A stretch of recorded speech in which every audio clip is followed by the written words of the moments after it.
girl JoJo with Mouthing Off Podcast, your one and only host. And today we have with us Paul. Paul what? Dowling. Dowling? Mm-hmm. Paul Dowling. And so today we're going to start off with him letting us know like a little bit about himself. Okay, well, Paul Dowling, as you already said, 48 years old. I'm originally born and raised here in South Carolina. Okay. I'm a chef by trade. Uh, Worked in a couple of local clubs around the area, restaurants, just about any kind of restaurant I've worked in, whatnot, or whatever. Okay. Um, a father of four. One of my children is deceased. Sorry to hear that. No problem, no problem. I'm the oldest brother of six. On my paternal side, I'm the oldest grand, um, and I don't know where I fall in. On my paternal side, it's like 60 or 70 of us. So, Oh, wow. mm. Okay. Didn't know you were a chef. That's good to know. What's your favorite dish you like to cook? My favorite dish would have to be, I would say, do a rack of lamb. Oh, Mhm. with With it's called risotto. It's kind of like an Italian rice. We actually ran this special at my job last night. I gave them the idea of it. It was a rack of lamb with risotto and grilled Brussels sprouts. okay. I don't think I like Brussels sprouts, but I would definitely eat the pasta and the lamb. Yeah, I don't give Brussels sprouts either, but it's all about who cooks it as well. Hmm. Mm. I don't think I ever like tried to cook it myself, but I'm not a big fan of greens. I just became a fan of greens, so that's just not on my list yet. Wait, you like cabbage? Yeah, It's it's like a baby cabbage. That's all. I don't know. I got a smell to it. So let me ask you this: when people first meet you, what is the misconception that they get about you? Most people, well, I won't say most people because most people that I do meet or interact with somewhere somehow they know me. So Okay. I never really can go anywhere without knowing someone wherever I'm at. But the people that don't know me, some people would uh, tend to be intimidated, may think that I'm somewhat mean. I've been told that I sometimes have just a mean mug on my face, which I don't feel it or see it, but that's what I've been told. Everywhere you go, people know you. I Yeah. don't know Hey, you. I said most people, not everybody, but So you don't feel like you have this mug on your face. So have you ever like saw it and be like, oh, that's what they're talking about? I have, because I've actually had people tell me, What's wrong? You all right?" And I'm actually be in a good mood, and I'm like, well, "What are you talking about?" Like, "No, I'm good. I'm happy." And they was like, "You looking like you ready to go." Like, no. I get that a lot too. Yeah, and at first I didn't, like I said, I was clueless to what they were saying until I caught myself one time just in the mirror, and I was like, "Oh, okay, I get it." So do you feel like you wear a lot of your facial expressions on your face, like your feelings on your face? My face will tell it before I even say it a lot of times. So I won't not even have to say anything. When is your birthday? December Oh, 21st. you just had a birthday. Okay, yeah. So that makes you a Capricorn or a Man, I'm Sagittarius. Sagittarius. They say the best for last on the 21st. I think the best is in the middle, which is a Cancer, but that's another story for another day. Mm-hmm. All right, so that's the misconception that they have of you. So what is the truth that they actually get from you when they first meet you? And you be like, yeah, I'm really that person. Um, to know me is to love me. Okay. I say that I'm very genuine. I get that honest from my mom. I'll help anyone that's in need of help. Um, I truly, I'm a truly loyal person. Okay. So if I'm with you, I'm with you. You know what I mean? And the only way I won't be with you is if it's something that you did. You're gonna have to do something for us not to be friends again. Because if I'm a true loyal friend. So Okay. That's cool. I like that. mhm. I feel like I'm that person too, but you wouldn't know. So do you feel like if you think about everything that because you're 48, right? Mhm.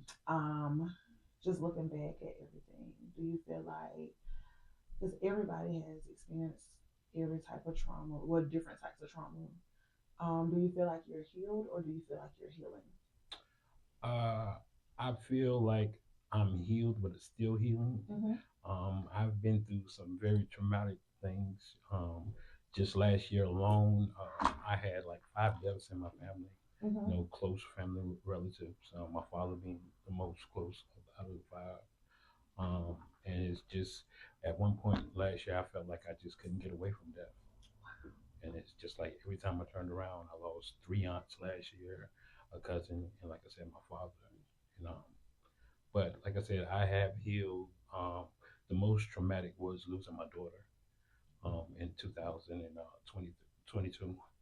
Um, but it took a while for me to, because I kind of like shut down, whatnot, whatever. But I have healed from that, but I still have healing to go through. Yeah, death is something that takes a toll on you. Grief, period. Like no one can tell you when to stop grieving. Grief can you'll grieve forever sometimes. And I understand the whole experience of I'm a daddy's girl, so I lost my dad in 2015, but I ended up losing my mom in 23, which was more recent. So Mm. I get it.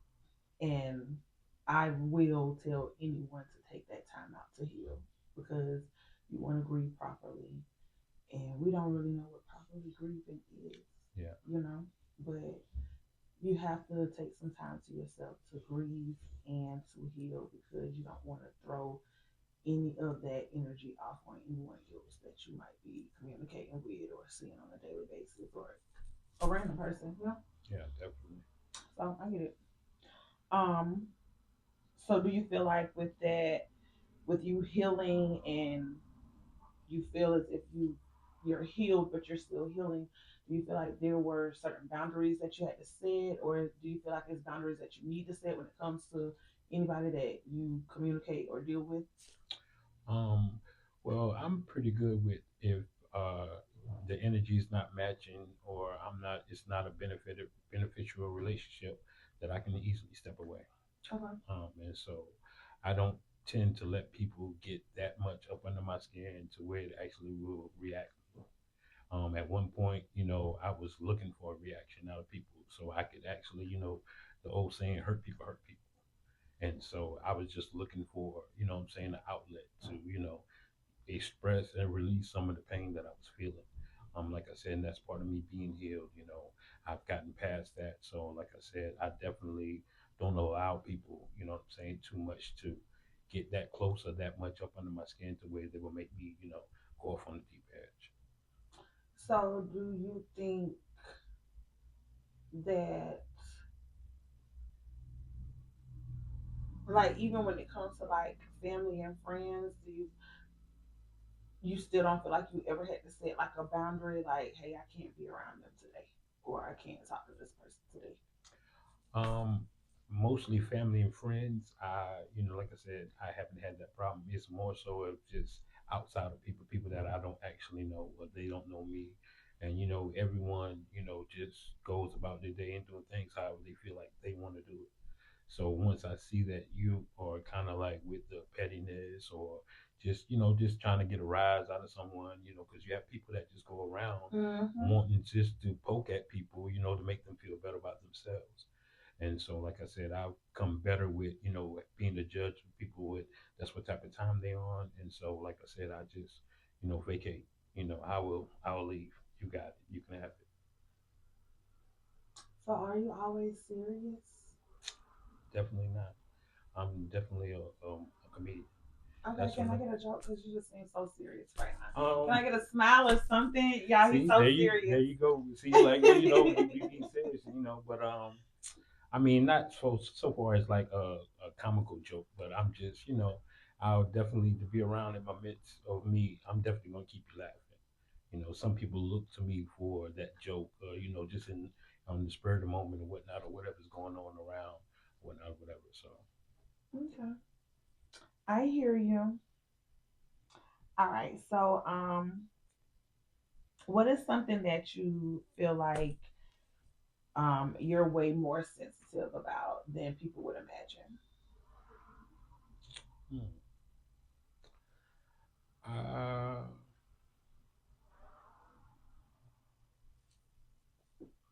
I guess I guess just I'm more sensitive about people reciprocating back to me what I put out to them. A lot of people say, "Oh, well, whatever somebody else, what they should, don't make, what they, won't make me shit." But I feel like, people, like I said, I'm a loyal person. So once I give you my loyalty, I expect it back. But everyone is not loyal. Everyone is not true. So the people that I feel that I've been with and I've been loyal to, and they don't reciprocate back that loyalty. That actually really bothers me because, like I said, I strive to be, I'm saying, that good friend, that good brother, that person that can be there for you when I'm saying you need someone to call on, someone to talk to, and when people don't treat you the same way that you treat them, that really is sensitive. It really gets to me It because I hurts try. your feelings. It really does Hmm. hurt my feelings because I try to be good to everybody. I'm saying? Just period. I don't even have to know you. But, especially to people that I know, when you're good to people and they don't reciprocate it back, that really hurts. It really bothers me. I do. I feel you. I feel the same way. Because I feel like I'm a genuine friend. But I also feel like in times where I've lost, friends, which when I look back at it now, it needs to happen because it wouldn't happen if it didn't need to happen. You know what I mean? Definitely. But, I just felt like I was always the problem. Even when I wasn't the problem, I was the problem. So I still feel like when I needed, or when I expected something, I didn't get the same thing that I would give. And that really hurts. Like, it hurts. And even when you get out of that friendship, sometimes it hurts like it's a relationship. Like, you know what I'm saying? Yeah, definitely. Yeah. So I feel you. Um, and you mentioned something about how like you shut down. What does shutting down feel like? What does that look like for you? Um, I'm normally talkative. Like I said, I'm normally bubbly. Like I said, to be around me, you're gonna be laughing. You know what I'm saying? But shutting down is just me being in my own world, me being in a shell, me not interacting with people, just being to myself.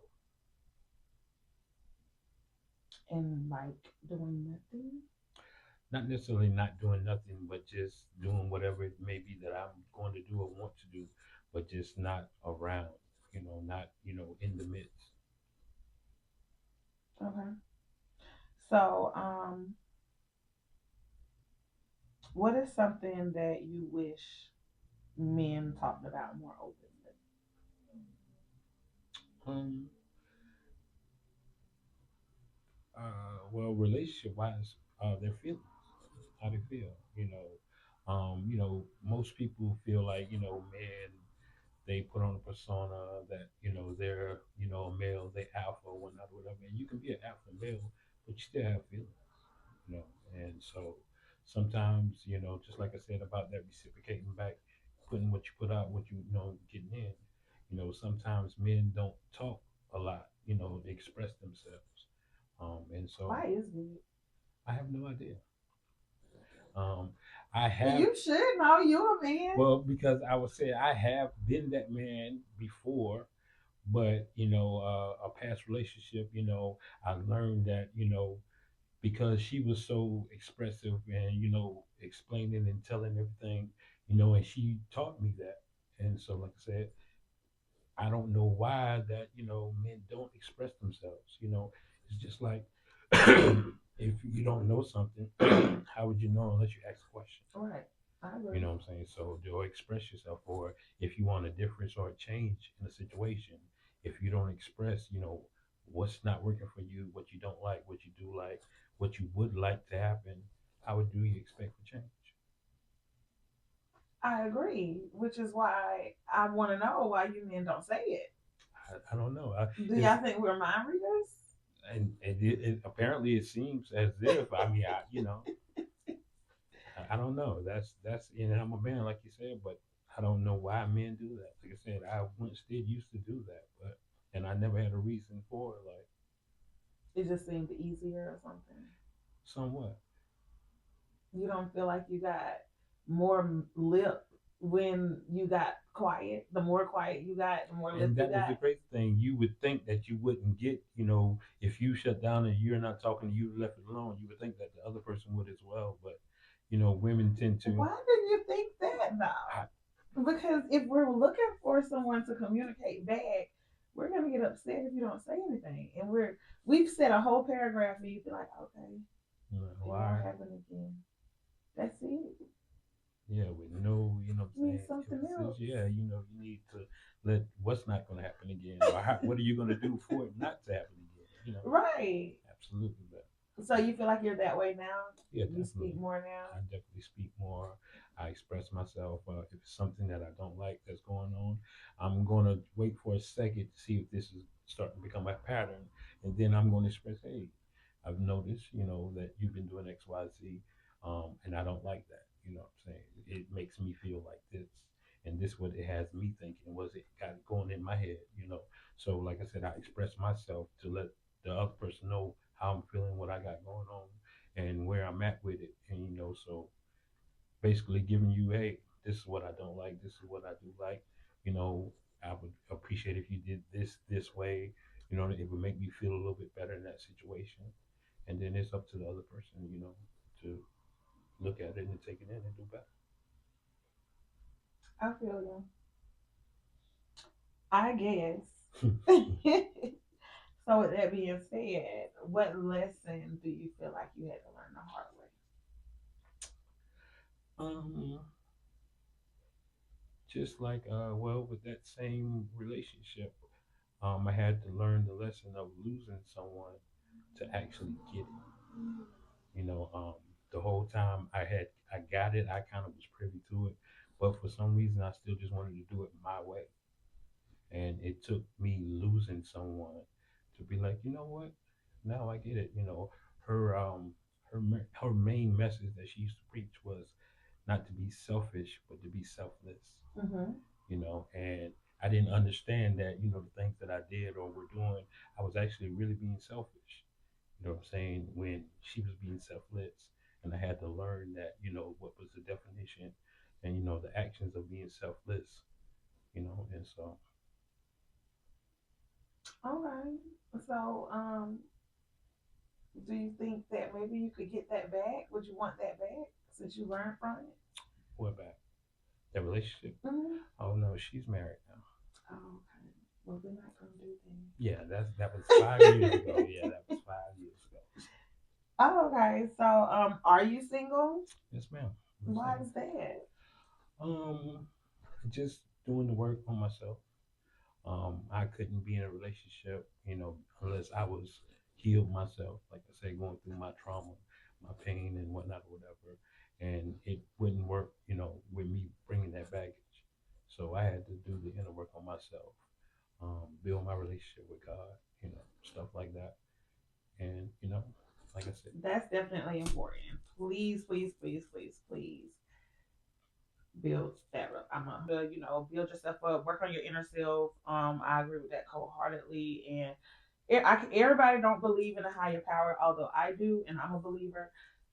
So if you are a believer, I do feel like that is important for you to have a relationship with God. Pray, learn to pray, and understand what you want and what you enjoy about yourself. Like that is important. Like I believe so much in self care and like just taking care of yourself, your inner self, your outer self, all of it. So since you say you are single, how did you spend your Valentine's Day yesterday? I actually spent my Valentine's Day at work. Okay. I was at work from 2 to 11. Do you enjoy what you do? Yes, ma'am. Yes, Okay. ma'am. Like I said, cooking is my happy I like food. Why you ain't bringing none? place. And I just left work Since before that's I his got, happy place. and I actually left work before I got here. Okay. Um, so at this time of your life, what are some habits, morals, or even beliefs that you feel like you have outgrown? Um, I think unknowingly, I became like a people pleaser. Unknowingly, I didn't know that I was being a people pleaser. I thought I was just being a good friend. I was just being, like I said, quote unquote, loyal to people, whatnot, whatever. And it just took, over time, like I said, back to people not reciprocating, the same energy, the same, stuff back. And so I had to learn, like, hey, if they're not giving it to you, then why are you just consistently and constantly giving it off to other people? So Mm-hmm. I had to learn how to just take a step back, because like I said, I used to be the diehard friend, like always bigging people up, always, championing for the next person. But when it came time for people to do the same for me, it never was. So But why do you think you needed to change that about yourself? Like, or I would say, and this is just my opinion, instead of changing who you are, because obviously you enjoy being that person, just change your environment. that too, and I still am that person, but everybody doesn't get it. I got you. Yeah, I'm with what I'm saying? that. Everybody is not, you don't get that luxury anymore. Whereas opposed to before, anyone I meet, anywhere I would go, I could start a conversation with anyone, and if the conversation is, if we vibe and we continue to vibe and hang out, whatever, then I loosely, yeah, well, okay, that's a friend of mine now, you know. But everyone doesn't have your best interest Are at we heart. friends now? I mean, we're beginning. We started on a good foot. No, go ahead. I'm just playing with you. Okay, so do you feel like you've outgrown people? Do you feel like you've outgrown the love of certain habits? Do you feel like you've outgrown different places that you used to go? Definitely, definitely different places. Um, I, as saying outgrown people, with my sobriety, it kind of like it just opened my eyes. I've been sober on alcohol for 5 years, and I've recently started my journey of being sober off of marijuana. So now Congrats. it's just whenever I'm still in the old environment, and I'm not doing the same thing everyone else is doing. It's kind of like I'm just sitting back and observing. Mm-hmm. And I kind of feel like, as opposed to me being, like I said, the life of the party, ha ha ha, woo woo woo. Like I said, I'm more reserved now, and I'm more, what I'm saying, just observing. You know what I'm saying? And so I won't necessarily say just outgrown people, but like you said, I've outgrown the environment. So when you're there, do you look like as you observe? Are you like, dang, is that how I used to be? Was I like A lot of times, that? a lot of times. And it's like it is kind of aggravating. It is. It's like kind of like, why am I here? Right. So, Mm-hmm. but That's good though. So what made you start that journey? like I said, just getting closer to God. I know these things, was hindering me from my blessing, hindering me from reaching goals that I wanted to reach in life. And so I had to make a change. If you want different, you got to do different. Mm-hmm. So how did you start? Um, well, alcohol, I started, like I said, 5 years ago. It was supposed to be a New Year's resolution of mine to start on the first of the year, 2021 to be exact. Okay. I was supposed to start then and be like, yeah, that was like I said, my resolution. And so the day after Christmas, which is the 26th of December, is my anniversary. I was at work. I used to work at R&B's Bar and Grill. I was kitchen manager there, and that particular day, I know you look familiar. Go yeah. ahead. Well, you say you didn't know me, but see what I'm talking about? You cooked the food. Absolutely. Mm-hmm. Go Hmm. ahead. But that particular day, I can't remember what bill it was that I had, but I needed a bill paid, and I didn't have the money at that particular time, and so I was trying to figure out what I was going to do, what I was going to do. And so it just so happened one of my regular customers, I was sitting out front, and she pulled up. So she was like, "Hey, I missed you at the Christmas party. You wasn't here, whatnot, whatever. I got something for you." And so, like old people, because she was an older lady, they just put something in your hand. You Mm-hmm. don't know what it is, and of course, you don't want to disrespect them, so you just put it in your pocket. And you look at it not in front of them. And so, probably about 30 minutes later, 45 minutes later, I happened to go in my pocket for something, and that's when I was like, "Oh, let me see what this was." And when I went in my pocket, it was the exact amount of money that I needed to pay my bill, Wow, that's what's up. and I knew it was nobody but God. Yes. So, just for God working in my life and working for me. I said, I'm not going to wait till New Year's to try to stop drinking. I'm stopping today. And I haven't had a drink since. I am proud of you. That is Thank you. great. Thank you. So, I mean, like, are you okay with being around folks who are drinking? Like, it Yeah. doesn't bother you? I actually, I continued to work at the bar for like another 4 years consistently after I started.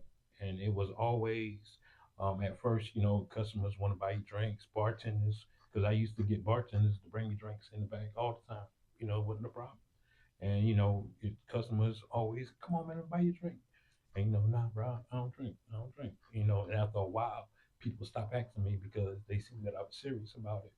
And I only had one time that I had, I guess, a trigger of wanting to drink again. I probably was probably about 6 months in, and I was at the bar working. And this place that I used to sit on the side of the bar, I was just looking out in the crowd at everybody, and it was a Friday night, and it seemed like everybody was just laughing, smiling, having the time of their life. And at this particular moment in time, I still was smoking weed, but I hadn't smoked no weed yet that day. So I was completely sober. So as I was sitting, just looking at everyone smiling, laughing, having a ball, and everybody had a drink in their hand. And I always tell people it was the devil. I had a conversation with myself, but I believe the other person was the devil. And so the devil was like, man, come on, man, we can have one drink. Ain't nobody gonna know. And I was like, nah. And I'm really like, in my mind, like, nah, because I know how I do. One drink will turn to two, two turn to four, four turn to, I don't know how I got home. It was like, but nah, man, you could just take a drink. Nobody won't know. You can start back over tomorrow. You know what I'm saying? But just take one now. And I was like, but nah, God will know. Yeah. You know what I'm saying? And once I said that, that thought went away. And that was the only time that I was ever triggered to want to have a drink again. And like I said, since then, I don't even think about it. I've been to parties where I've been bartending. Hey, what you want? You know what I'm saying? And That's cute. I like it. yeah. So, like, how are you getting closer to God? Like, what are you doing? Are you like praying more? You fasting? You going to church? You reading your Bible more? Like, All of the above. I was born and raised in the church. okay, Hence my name Paul. okay, And it's crazy, just like the story of Paul used to be Saul, turned to Paul, was a persecutor of God, became a great man of God. And my grandfather, my maternal grandfather, he was a bishop. Like I said, my mom and dad side of the family, my mom and dad met in church. They were preachers' kids, and their churches, they, you know, I guess you would say they congregated together, And so I've always that's the longest thing I've always known is church. And so my grandfather, when he named me Paul, because he actually named me, my mom didn't even name me, and he always said that I was supposed to be a preacher. When I was young, I used to emulate him. You might still become one. You think so? I believe that is my destiny. Oh, at the end of the day. I like it. And so, like I said, I've always been in church. I've always went to church, whatnot, or whatever. But of course, as you growing up and get older, whatnot, or whatever, you stray away. You go your own way. And like I said, I've tried everything else, doing it my way. And so, like I said, trying to get my relationship back better with God, I'm trying to do His way. So, like I said, I pray more. I'm in my Bible. I fast from time to time. Have a problem with that, but But it's not always about food now. Yeah, no. Okay. No, but I'm a faster. I like to fast. Yeah. I have my little moments, and I'll shut down. It'll probably be shut down to other people, but I really like isolate myself. I'll isolate myself. I'll prepare myself for it, and I just do it. And nobody knows what I'm doing. They think I'm acting funny sometimes. I like that. It's an enjoyment from it for me because I feel like I've accomplished something. Like I like challenges too, so that makes it good too. So I feel like I'm doing a challenge and I'll say, okay, I'm not doing. But see, the only thing that I don't like is that I will get ahead of myself and I might say, it's 5 things I'm not doing this week. And it's like, girl, just do one. You don't have to go overboard. Yeah, go all the way to all the way out. Yeah. And then wonder why after 2 days I'm done. Yeah. You know? Yeah. So did you go to like a holiness church or something like Yeah. that? Okay. Mm-hmm. I grew up in, well, it was called Apostolic. So I grew up in like an Apostolic church. Yeah, me too as well. Which one by Johnson? Well, my home church is in Ola, South Carolina. Oh well. Yeah. What is that near Denmark or something? Mm-hmm. Okay. It's 10 minutes, about 10 minutes away from Denmark. Are you from there? Well, that's where my mom's originally from. I was born in Bamberg County. Oh, girl, you look like a Bamberg. How did you say that? But I've been to Columbia all my life, so you know. That's cool. Um, okay. So yeah, you went to church all the time. Yeah, Wednesday, Friday, sometimes on Saturday, definitely on Sunday. Yeah. Tuesday night Bible study, Thursday night Bible study. Mm-hmm.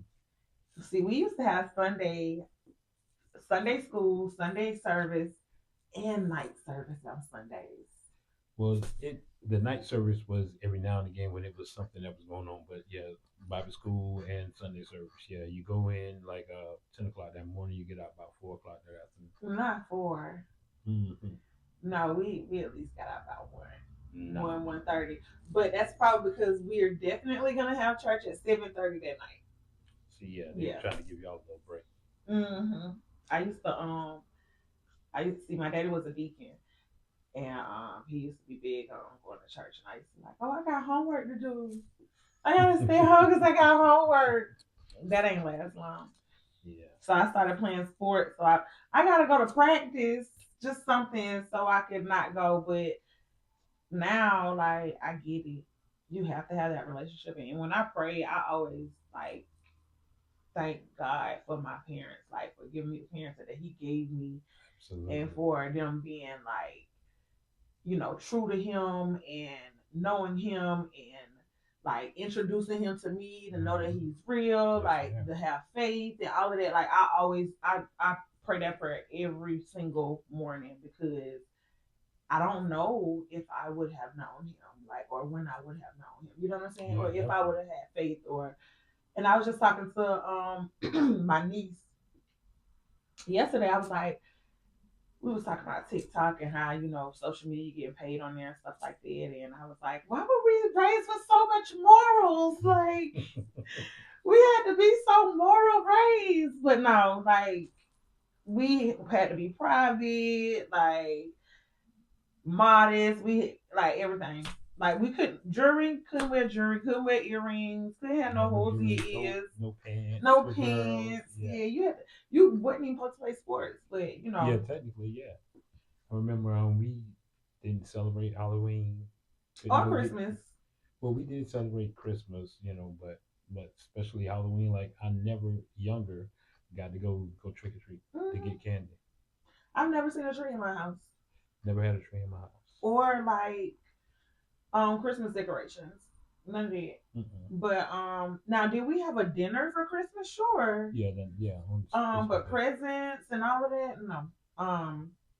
Now when it was time to go back to school, mom made sure like I had new clothes or something to go back to school with, like so I could tell people.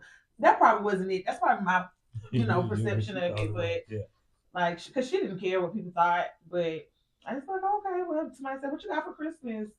I just say what Mama bought me yesterday. That's what I got. They don't know. They wasn't there. But yeah. And like Thanksgiving we had, dinners, but we didn't celebrate we didn't even celebrate Easter for real. Yeah. Easter always was a big thing. The new outfit. I mean, we might get clothes. We see that's what I'm saying. We didn't have like an Easter speech or nothing like that. Yeah. My mom, she was the organ player. I was the drum beater, and Look at you, so talented. Yeah, I'm definitely a jack of all trades. I see. And so my mom, she actually was the president of the youth organization, and so that was her thing. She always gave everyone their speeches for them to say. She always, we would always have a Christmas play. It would always be some variation of the Jesus story or whatnot or whatever stuff like that. So she did all that stuff. So yeah, everybody had to have the Easter speech. Never heard Easter speech. Now it was a church across the street from my home when I was growing up, and sometimes I would go to their church. So just because, and I did go there one time on Easter because I never experienced an Easter speech, so I went there so I could have one because they were giving them out. But that's probably the only time. Like, no, didn't. That's cool. Like we got something in common. See, we about to be friends. Yeah. Okay, so what motivates you to keep going? So I know, like we were just talking about everything where you are getting closer to God, and um, that's your thing, and I feel like maybe that motivates you as well. But outside of that, like what motivates you? Like what do you look at every day and say, hey, I'm not gonna stop. I'm gonna keep pushing. Like what is it?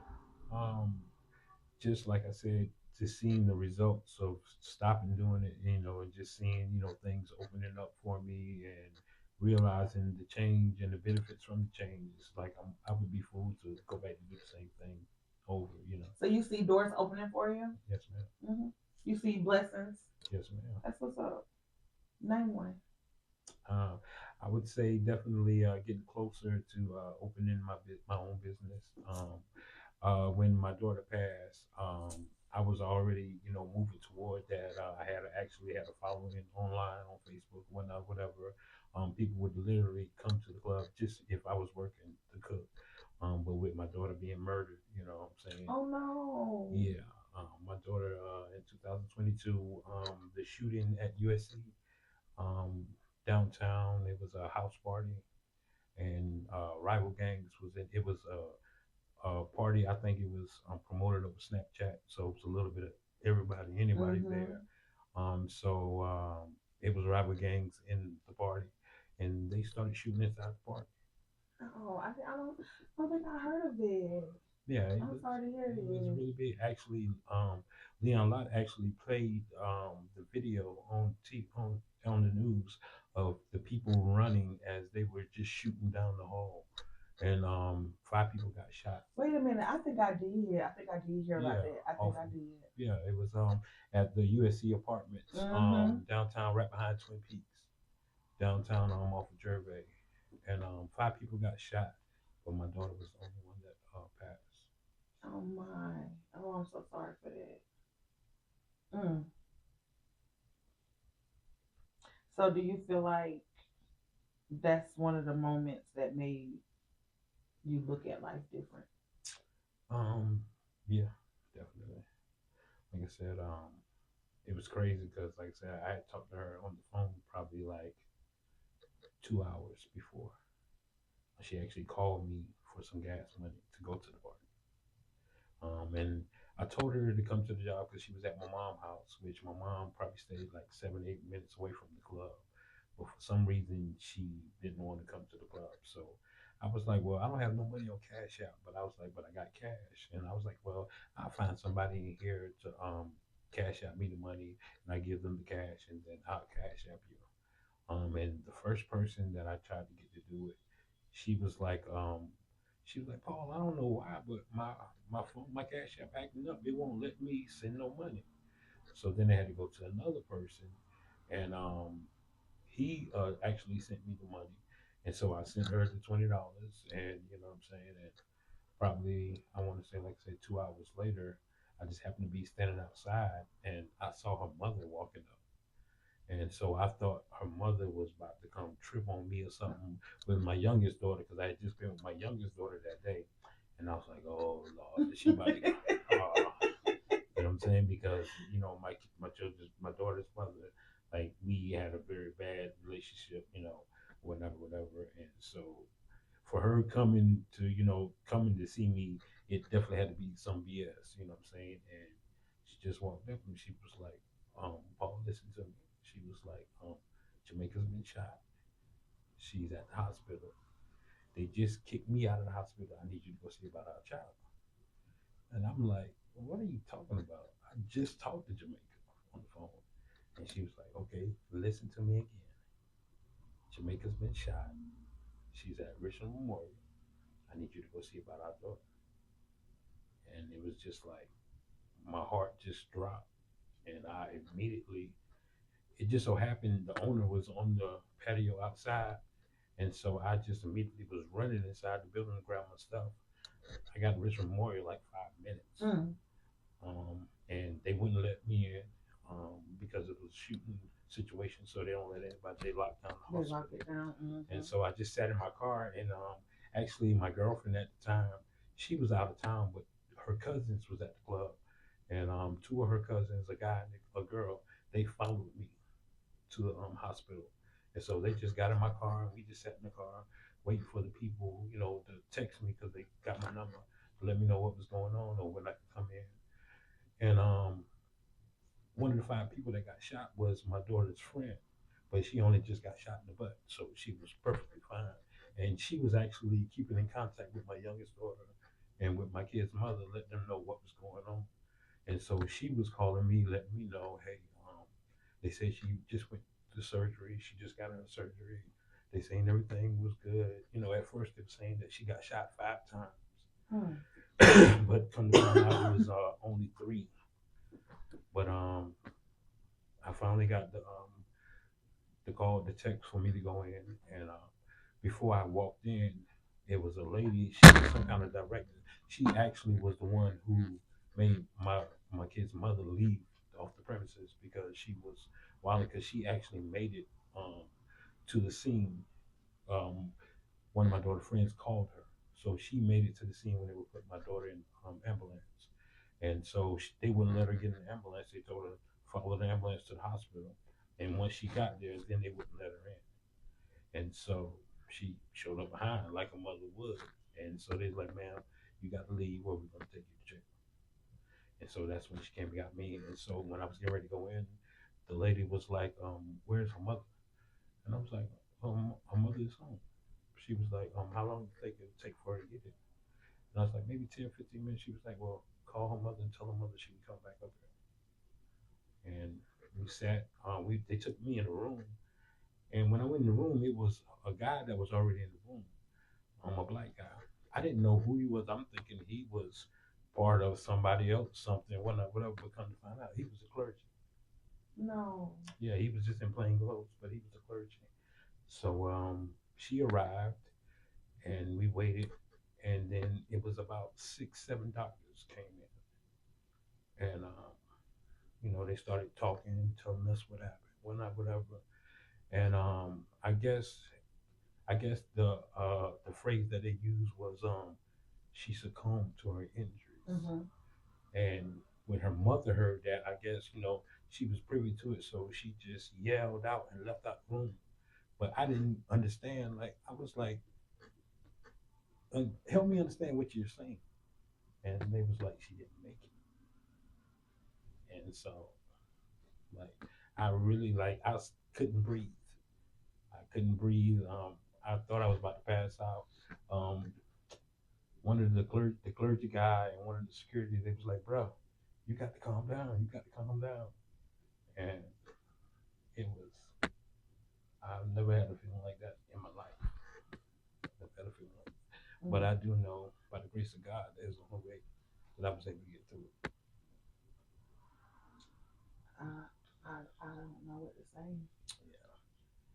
Yeah. That happened that Saturday, but we couldn't even see her body until that Wednesday. Wow. Because her body still was part of the crime scene. Are you serious? Mm-hmm. Oh, wow. And I know that was even more hurtful. Yeah. And so once the coroner, they were finished with the body, with doing the autopsy and whatever, they released the body to we had Boston Thompson had her body, and so they released them to them, and so then they told us to come up there. That's when y'all were able to see her. Yeah. Wow. The same day that we was there making the arrangements. Yeah.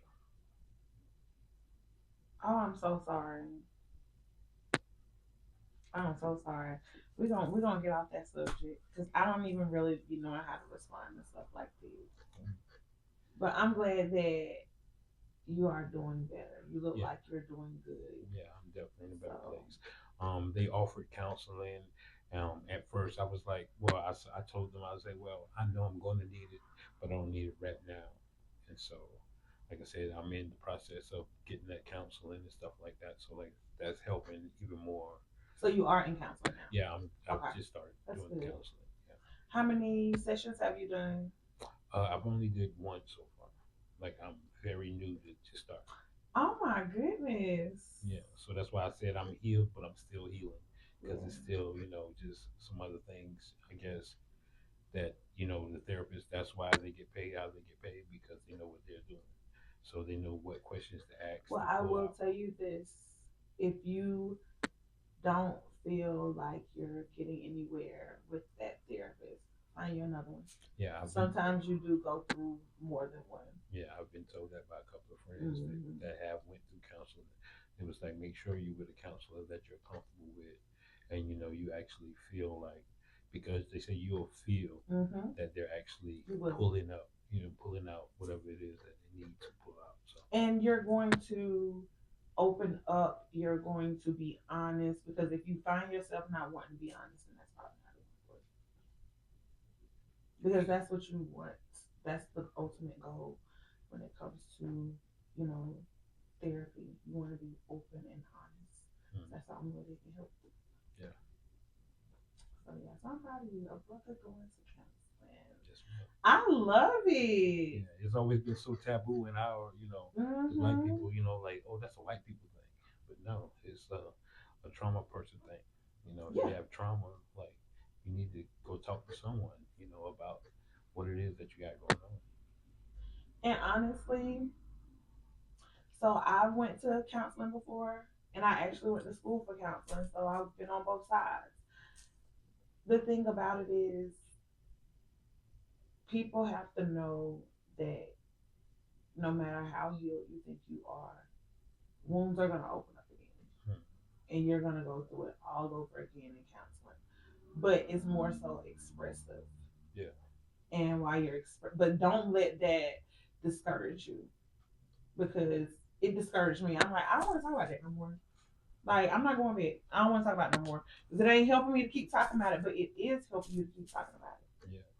Because you ever like went through something where you called in your best friend and you talked about it today, you talked about it tomorrow, you talked about it 2 weeks from now, and something triggered it again for you to talk about it a month later. Remember when I told you that? It's the same thing. Hmm.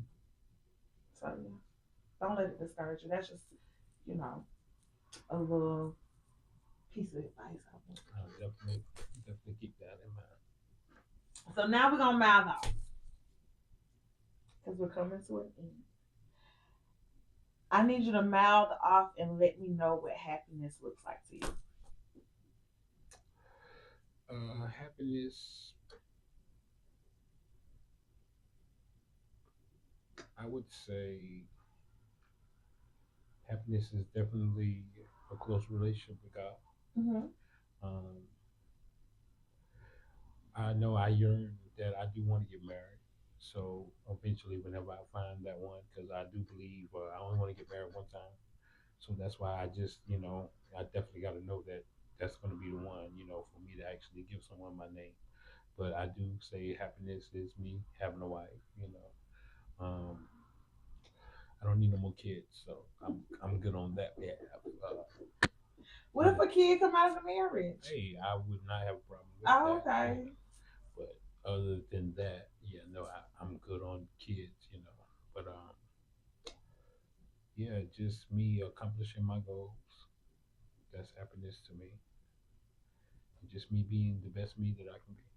Do you know what your goals are? Do you write them down? I don't write them down, which I've been told that I need to start doing that. Mm-hmm. You get you a journal. I actually was gifted a journal, but I can't find it, so I got to get another one. I definitely have to get another one. Yes, you have to get another one. All right. So, what do you feel like success looks like? Success looks like me being able to give back to my community, to my church family, to my regular family, stuff like that. Cousins, like I said, I come from a big family on both sides, on my mom's side and my dad's side. but just being able to be there for my family members, and like I said, being able to give back to the community and stuff like that. To me, that's being successful. So what I haven't heard you say anything about is like what. So counseling is good. That's a step. And that's actually awesome. But what are you gonna do for yourself? Like, what is gonna make? What are you gonna do for yourself for you to be happy? Like, what are you gonna do for yourself to be successful? Mm. Because you're still talking about everybody else. How you gonna make everybody else happy? How are you gonna make Paul happy? That's a good question. But I mean, everything that I have talked about me that does make me happy because that's a part of who I am, Okay, and that's a part of me being selfless and not selfish. I can do it. Hmm. Okay. All right. Well, we are coming to an end. So I'm gonna ask you the second to the last question. So with mouthing off can be good or well, it could be you responding to something, whether you're responding in a good way or you're responding in a bad way. But at the end of the day, you want to be heard. So at this point, what do you want to mouth off about? What do you want to be heard? Uh,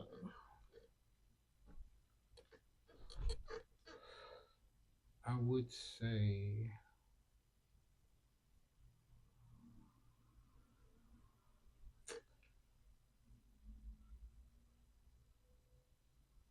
I guess, like I said, part of my plans, my goals of opening my own business. That's what I want to mouth out. Okay. You got a name for it yet? Yeah, actually, I do. It's called Ooh La La. Hmm. That food better be good. Yeah, it makes you say Ooh La La La, and the La comes from my middle name, What's your real name? Lafayette. Hmm. That's different. Mhm. Paul Lafayette. That's different. So what's your family call you? Um, Actually, the only person in my family that ever used to call me Lafayette was my grandfather, the one that named me. But everyone else calls me Paul. People in the streets is if people that I've been known for 30 and 40 years, most of them call me Paul. But people from the last 15 to 20 years, some may know me as Lafayette, but Okay. both of them are me. So it's safe to say that you are very family oriented. Definitely. That's cool. I like it. I can dig it. So the last question that I ask everybody who comes and sit in the pink room, what would you tell your younger self?